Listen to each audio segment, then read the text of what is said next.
Item മാത്രം മതി കേട്ടോ. ചോറിക്ക് വേറെ ഒരു കറിയുടെയോ ഒന്നിൻ്റെ ആവശ്യമില്ല. എത്ര ചോറ് വേണമെങ്കിലും കഴിക്കാൻ പറ്റും. അപ്പോൾ ഇന്ന് നമ്മൾ ഉണ്ടാക്കാൻ പോകുന്നത് ഉണക്കച്ചെമ്മീൻ റോസ്റ്റാണ്. ഞങ്ങളുടെ നാട്ടിൽ ഇതിനെ ചെള്ളി എന്നാണ് പറയുക. നിങ്ങളുടെ നാട്ടിൽ എന്താ പറയുക എന്ന് കമൻറ്റ് ചെയ്യണം കേട്ടോ.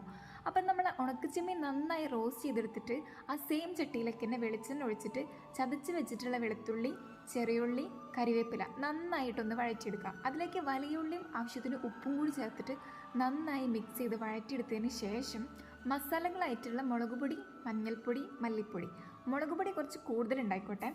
എന്നിട്ട് മസാലയുടെ സ്മെല്ലൊക്കെ മാറി നന്നായിട്ട് വഴറ്റിയെടുത്തതിന് ശേഷം നമ്മളതിലേക്ക് തക്കാളിയും മല്ലിയിലയും കൂടി ആഡ് ചെയ്തിട്ട് നന്നായിട്ട് മിക്സ് ചെയ്ത് കൊടുക്കുക.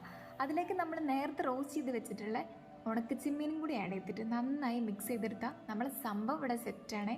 ഇനി നല്ല ചൂട് ചോറിൻ്റെ കൂടെ ഈ ഒരു ഉണക്കച്ചെമ്മീൻ റോസ്റ്റും കൂടി കൂട്ടി കഴിക്കാനുണ്ടല്ലോ, അടിപൊളിയാട്ടോ. ഇത് വേണമെങ്കിൽ 2 ദിവസം 3 ദിവസമൊക്കെ ഫ്രിഡ്ജിൽ വെച്ച് നമുക്ക് സൂക്ഷിക്കാൻ പറ്റും. അപ്പോൾ നിങ്ങളെല്ലാവരും ട്രൈ ചെയ്ത് നോക്കുക.